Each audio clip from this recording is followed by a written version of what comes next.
ना आवेगा इतनी खिल्लत बढ़ जाएगी, मानस न मानस खावेगा। जीटी रोड के ऊपर नीचे दो दो रास्ते हो जाएंगे, लोग मरेंगे कट कट के, ना फौजी रास्ते हो जाएंगे। और आज ये हालात है, जीटी रोड के ऊपर नीचे दो दो रास्ते हो रहे हैं और घर में उस लाइन है उसकी घर के अंदर कचहरी हो जाएगी, चौकी थाने हो जाएंगे।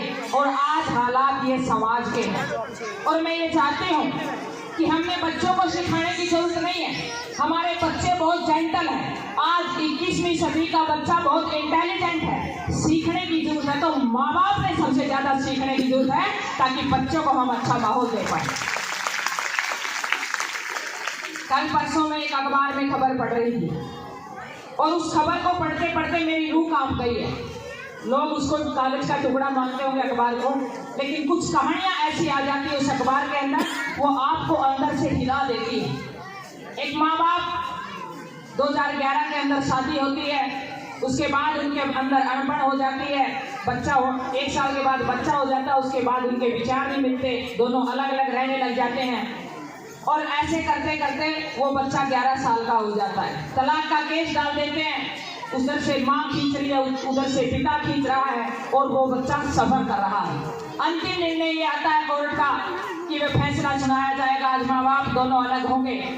और जज उस माँ से पूछता है कि आप क्या चाहती है। वो माँ कहती है कि मैं तलाक चाहती हूँ, मैं इस आदमी की शक्ल नहीं देखना चाहती, मैं चाहती हूँ कि मैं अपने बच्चे को अलग से अपना जीवन दे लूंगी। और वो पिता को पूछते तो पिता कहता है कि मैं इस औरत का मुंह नहीं देखना चाहता, मैं चाहता हूँ कि मैं इससे अलग रहूं, मैं अपने बच्चे को अलग परवरिश दे लूंगा।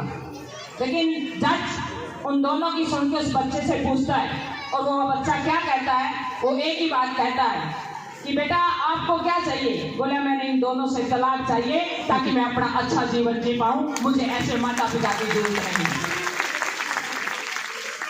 वो जज फिर उस माँ बाप को कहते हैं कि एक बार आप आधा घंटा विचार करके आइए। फिर वो दोनों विचार करके आते हैं और वो फिर एक बात कहते हैं कि हम दोबारा से अपने नए जीवन की शुरुआत करते हैं और पीछे की सभी बातें छोड़ के आगे बढ़ते हैं।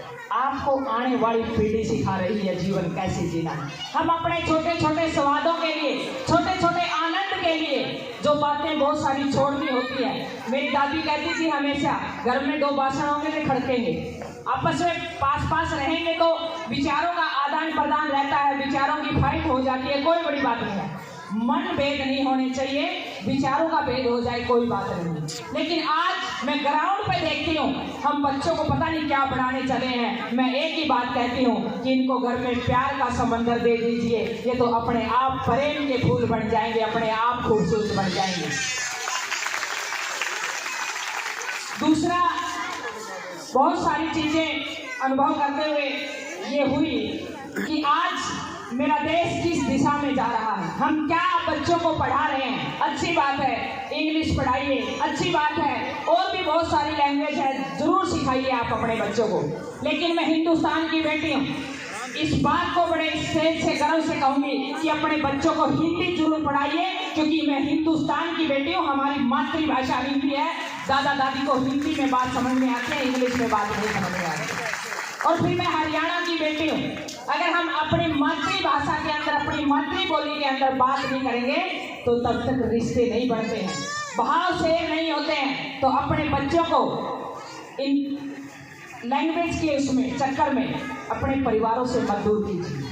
और आज की जनरेशन को खास करके, यहाँ बैठी है जितनी भी, सभी को तो नहीं कहूँगी, समाज में घूमते घूमते एक अनुभव हुआ, बहुत सारी जगह पर वृद्ध आश्रम खुले हुए और वो दादा दादी उनके हाथ उन बच्चों को ढूंढ रहे हैं कि मैं एक बार उनको छू लूँ, उनको देख लूँ, अपने आंचल में छुपा लूँ।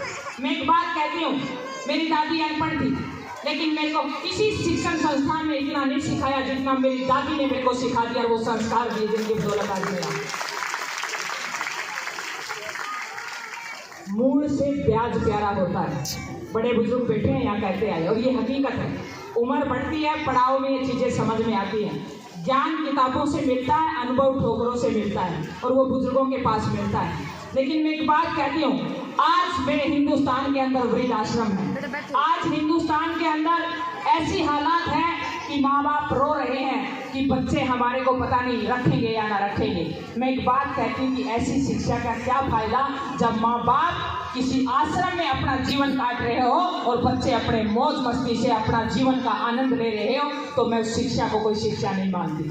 मैं शिक्षा ये मानती हूँ कि वो अपने परिवार का तो जिम्मेवारी उठाए लेकिन उसके साथ साथ वो समाज की भी जिम्मेवारी उठाए ताकि मेरा देश ग्रोथ करे। और ये पद्धति अंग्रेजों ने अपनाई थी कि वह हिंदुस्तान को खत्म करना है तो हिंदुस्तान की संस्कृति को खत्म कीजिए, हिंदुस्तान की गुरुकुल की जो शिक्षा है उसको खत्म कीजिए ताकि हिंदुस्तान बिखरा हुआ नजर आए। और आज हम अच्छे कपड़ों में हैं, अच्छी गाड़ियों में हैं, अच्छे महलों में हैं, लेकिन शांति नहीं है। अगर कोई हो तो मुझे बता दीजिए। आज सबसे ज्यादा दवाई मानसिक बीमारी वाले डॉक्टर से लोग लेते हैं। वो इसलिए लेते हैं क्योंकि हम अपनों से दूर हैं। और हरियाणवी में कह देती हूँ, मेरी दादी कहती थी, शरीर की कदे सेरा नहीं बांधा करना। भाषण देने के लिए नहीं आई हूँ, ये बात इसलिए बता रही हूँ कि ये जीवन में आपके काम आएगी और ये बातें आपको बड़े बुजुर्गों के पास मिलेंगी।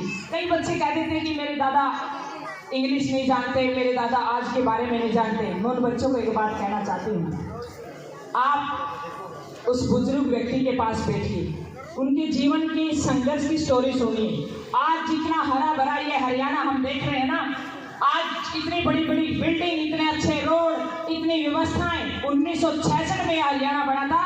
हमारे जितने बड़े बुजुर्ग हैं, ये जितने मंडासों वाले लोग हैं, उनके कड़े संघर्ष से ये समतल हुआ, यहाँ पानी आया, रोड बने और तब जाकर के आज हम उड़ान भर रहे हैं। नहीं तो यहाँ खाने के लिए अन्न पैदा नहीं होता था। जब आप उनकी ये संघर्ष की स्टोरी, उनका अनुभव आप जब सीखेंगे, अपने बच्चों को सिखाएंगे तो अपने बच्चों के अंदर एक प्रेरणा जगेगी, अपने बच्चों के अंदर एक इच्छा शक्ति होगी कि मेरे दादा ने इतना किया है तो मैं इससे भी ज्यादा करके जाऊंगा, मैं और अच्छा सामाजिक आदमी बनूंगा, मैं और अच्छा समाज के लोगों की सेवा करूंगा, मैं गरीब बेटियों को पढ़ाऊंगा, मैं गरीब बेटियों की शादी करूंगा, मैं समाज के जो ऐसे व्यक्ति हैं, असहाय हैं, उनके साथ लग करके मैं उनको कामयाब करने का काम करूंगा। ये बातें समाज से आएंगी। तो हम सामाजिक प्राणी हैं। शिक्षा के साथ साथ मैं इतना जरूर कहूंगी कि अपने बच्चों को सामाजिक बनाइए और संस्कार दीजिए। संस्कार कभी नीचे से ऊपर नहीं जाते, हमेशा ऊपर से नीचे आते हैं और वो माँ बाप और परिवार से आते हैं। और स्कूल, मैं पूरे स्कूल को धन्यवाद करती हूँ। किसी भी स्कूल में जाती हूँ, हर अध्यापक चाहता है कि मेरा बच्चा, मेरे स्कूल का जो बच्चा है वो इंटेलिजेंट भी हो, वो मेहनती भी हो और वो डिसिप्लिन में भी हो। और मैं चाहती हूँ कि माँ बाप को, खासकर मायों को एक बात कहूँगी, आज की जो न्यू जनरेशन की माएँ हैं, आज ये मोबाइल की बहुत बड़ी बीमारी आ गई है और सारा दिन देखती हूँ तो रोड पे भी लोग रील बना रहे हैं, देख नहीं रहे कि व्हीकल आ रहा है पीछे से। कहीं ऐसी जगह पे नहर पे खड़े हुए रील बना रहे हैं, उनको पता ही नहीं कि पीछे नहर भी है, डूब जाएंगे। तो ये रील का इतना भूत चढ़ गया है। और खास करके मैं सभी को जरूर कहूँगी, आज की माओं को जरूर ये बात कहूँगी कि आज आप इंस्टा पे रील बनाती रह जाना, आज आप इंस्टा पे रील बनाती रह जाना। आने वाले समय में ये बच्चे अपनी रील ना बनाते तो अनीता कुंडू के साथ आकर के आप बात कर लेना, क्योंकि ये वो देश है, ये वो धरती है। जब भी इस धरती पे योद्धाओं ने जन्म लिया तो माँ ने विशेष भूमिका निभाई। माँ ने अंदर, उसके अंदर कूट कूट के वो विचार भरे। जब गर्भ के अंदर बच्चा होता है तो 99% वो सारी बातें सीख लेता है कि माँ कैसे विचार रखती है। क्योंकि मैं किसान और मजदूर की बेटी हूँ, जितना अच्छा हम खेत तैयार करते हैं उतनी अच्छी फसल पैदा होती है। माँ का गर्भ एक बच्चे के लिए वो खेत जैसा है, जैसे वो विचार रखती है, जैसी किताबें पढ़ती है, जैसे वातावरण में वो रहती है, जैसा खान पान वो खाती है, वैसा वो बच्चा बढ़ जाता है। तो मैं खासकर माओं को कहूंगी कि त्याग की मूर्ति माँ से सबसे ज्यादा बच्चे के अंदर आती है। अपने स्वार्थों को त्यागें और अपने बच्चों के लिए, क्योंकि माँ का सारा स्वार्थ अपने बच्चे के अंदर छुपा होता है। पिता बाहर जाकर के कमा के लेके आता है, लेकिन असली गुरु, असली भगत, असली मार्गदर्शन देने वाली और सबसे बड़ी देवताओं की देवता एक माँ होती है, जो बच्चे को अच्छी दिशा में लेके जाती है। क्योंकि मैं खुद विधवा माँ की बेटी हूँ, जिन्होंने मेरे पिता 12 साल की उम्र में, जब मेरी 12 साल की उम्र थी तब मेरे पिता इस दुनिया से चले गए थे। मेरी माँ ने सिर पे रोटी रख रख करके आज इस स्टेज तक लाने का काम किया है। ये माँ के आंचल में सबसे बड़ी ताकत है, ये सबसे बड़ी धरोहर है। और ये हरियाणा में कहा भी गया है कि माँ पठियारी होकर के भी अपने बच्चों को पाल सकती है, माँ पठियारी होकर के भी अपने बच्चों को पाल सकती है, पिता राजा होकर के भी वो प्रवेश नहीं दे सकता जो एक माँ दे सकती है। लेकिन आज थोड़ा सा इस बदलते हुए माहौल में मैंने ये बातें इसलिए कही है कि हम आज संस्कारों से भटक रहे हैं, आज हम संस्कृति से भटक रहे हैं। घर में बर्गर पिज्जा पता नहीं क्या क्या डंगा आ गए। मैं उस हरियाणा प्रदेश की बेटी हूँ जहाँ दूध दही का खाना वो मेरा हरियाणा, जहाँ पर होली दिवाली आती है। आज तो ऐसे ऐसे त्यौहार आ गए राजवीर भाई साहब, मेरे को समझ में नहीं आता है। करवा चौथ 365 में से 364 दिन नट भाजता घर में तकरीबन, और एक दिन वो व्रत आएगा और कहोगी कि 5000 का सूट चाहिए मेरी, 5000 बिना मेरा व्रत पूरा नहीं होगा। फलाने की वह फलाने की बहू लीलू की बहू ऐसा कह रही थी, मैं नहीं बिल्कुल भी पारूँ इससे कम का, और वो बेचारा ने दिहाड़ी मजदूरी जो कुछ करके आवा लेके आना पड़ता है। लेकिन मैं एक बात कहती हूँ कि सूट से रक्षा नहीं होती। एक बढ़िया सा हेलमेट लेके भाई को गिफ्ट कर देना, वापिस सुरक्षित घर लौट आएगा, वो आपका सबसे बड़ा सुहाग होगा। पता नहीं हम कैसे कैसे त्योहार मनाने लग गए हैं। हमारी माओ ने तो कहीं नहीं व्रत रखा नहीं। मैं आज भी मैं कई बार मेरी दादी को बोलती थी, आज तो खैर दुनिया में नहीं, दादी मेरे दादा का क्या नाम है, तो मेरी दादी कहती थी कि बड़े आदमियों के नाम नहीं लेते। मैं कहती थी कि क्यों नहीं लेते, नहीं बेटा ये हमारे संस्कार में है, वो महान है, वो बड़े हैं, मतलब वो सबके पिता हैं। इन शब्दों से वो डाल देती थी कि हमारी संस्कृति है, ये हमारी धरोहर है, ये हमारी पहचान है। क्योंकि सारी चीज़ें पर्दे से बाहर नहीं ला जाती, कुछ चीज़ों पे पर्दा भी होना बहुत जरूरी है। तो अपनी संस्कृति से मजबूत मैं पूरे विश्व में घूमी, सातों महाद्वीप क्लाइंब किए, बहुत सारे पूरे देशों में जाना हुआ। मैंने किसी भी देश के पीछे, ऑस्ट्रेलिया है, अमेरिका है, कनाडा, सब कंट्रियों में जाने का, साउथ अफ्रीका है, सब जगह जाने का अवसर मिला। मैंने सबके नाम सर्च किए। मैंने कहा कि मेरा देश अद्भुत क्यों है, कैसे है सबसे अलग। तो मैंने देखा किसी भी देश के पीछे माता नहीं लिखा जाता, सिर्फ एक हिंदुस्तान है जिसके पीछे भारत माता लिखा जाता है। यह मेरे देश की सबसे बड़ी ताकत है। और जब भी जिस भी देश में मैं गई तो जिस भी होटल में रुकना हुआ, वहीं पर गीता जैसा महा जो हमारा सबसे बड़ा ग्रंथ है, जो कर्म की शक्ति बताता है, फल की चिंता नहीं करनी, कर्म करना है। और कर्म के बाद वो प्रभु का भी कुछ काम है, वो अपने आप कर देगा। सारी चीजें अपने हाथ में नहीं है। अपने बच्चों को कर्मशील बनाइए, मेहनती बनाइए, जुझारू बनाइए। और खासकर बेटों के लिए कहूंगी मैं एक बात, बेटियां तो अपने आप जिम्मेवार बन जाती है।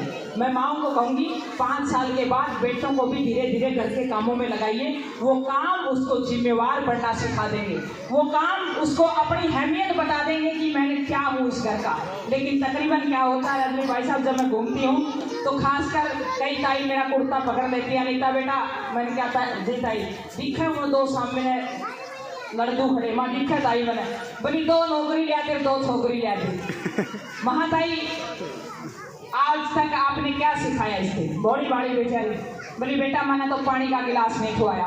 मैं बोली माई जी ने मैं नौकरी घर लगवाऊँ, जिद कर आए, जो पानी का गिलास नहीं खा सकता तो अगला क्या नहीं तनखा देगा। मेरा कहने का भाव यही है कि इतने अनजान भी ना रहिए कि आप अपने बच्चों को कुछ ना सिखा पाए। अपने बच्चों को छोटे छोटे कामों में डालिए, वो काम उसके अंदर आत्मविश्वास लेके आएंगे, वो आत्मविश्वास उसको आगे लेकर के जाएगा। तो आप सभी को मैं इस फंक्शन पर आपका बहुत बहुत धन्यवाद करती हूँ, पूरे स्कूल का बहुत बहुत धन्यवाद करती हूँ। माफ़ी चाहूँगी, जाना नहीं चाहती थी। अभी मेरा एक दुबेटा में कार्यक्रम है, फिर एक दोबारा हिसार में कार्यक्रम है, और एक मीटिंग में मुझे जाना, लगातार मैं बिजी हूँ। नहीं तो मैं पूरा कार्यक्रम देख के जाती, बच्चों के साथ, बुजुर्गों के साथ, मेरे को बहुत आनंद आता है। लेकिन अंत में इतना ही कहूँगी कि इस जागरूकता के साथ इन नन्हे मुन्ने बच्चों को कुछ देने की जरूरत नहीं है, संस्कार और सपने दे दीजिए और संघर्ष करने की आदत डाल दीजिए। ये सबसे बड़ा उपहार होगा माँ बाप की तरफ से। तो आप सभी को बहुत बहुत बधाई। जय हिंद, जय भारत।